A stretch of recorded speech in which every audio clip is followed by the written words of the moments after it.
In Bangladesh, the person with sexual orientation, gender identity and sex characteristics are really facing grave human rights violation. And there is police violence, there is family violence, there is violence in the schools, in many other places.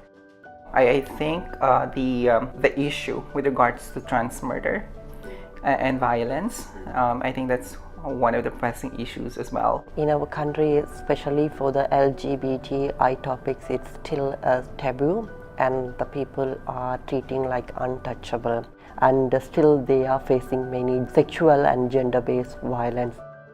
Our country used to be a British colony, so we have the Penal Code Section 377, which prohibits same-sex conduct.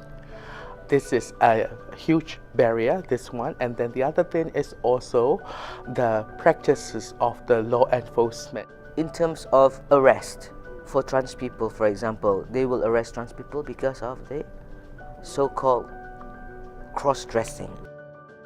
LGBTI people are amongst the most vulnerable and marginalised groups of people in the Asia-Pacific region. Since 2009, the Asia-Pacific Forum has been supporting and encouraging national human rights institutions to tackle the prejudice, the discrimination and the violence that these people face in their everyday lives. The UNDP has been a critical partner in that work.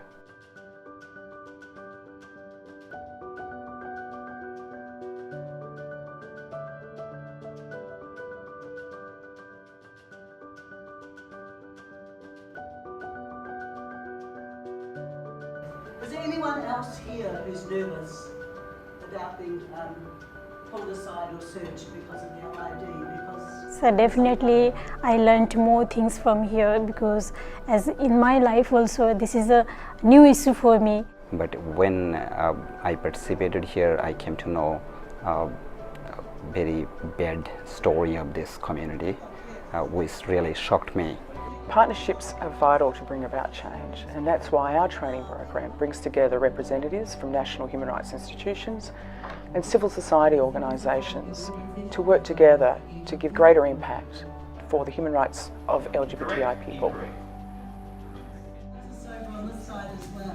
The NHRI needs to engage with the community, and then from our community side also, we need to engage with them so that we can work together. It's up to the NHRIs and the NGOs to work together to start advocacy program. So what do you think that we need to hold regular meeting?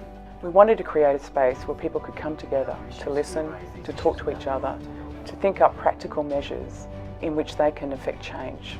How to approach public entities and how to approach also the CSO in order to work together. And after coming to the course, I realized that it's so important, and also found a way to work with NHRIs in India. This kind of forum is very good because it increases the knowledge for people from the community. And what your oldest term is and how old it is. We've come a long way in putting LGBTI rights on the agenda for national human rights institutions, but a lot more needs to be done. And that's why it's so important to deepen and strengthen the existing partnerships and build new ones so that we can give greater effect to the human rights of LGBTI people and make a difference. Despite of this religious barrier and also the legal barrier, we envision a society where the love is not be targeted, it should be celebrated. We just wanted to be treated fairly, equally, without discrimination. We are part of the society, we are part of the country. So accept us.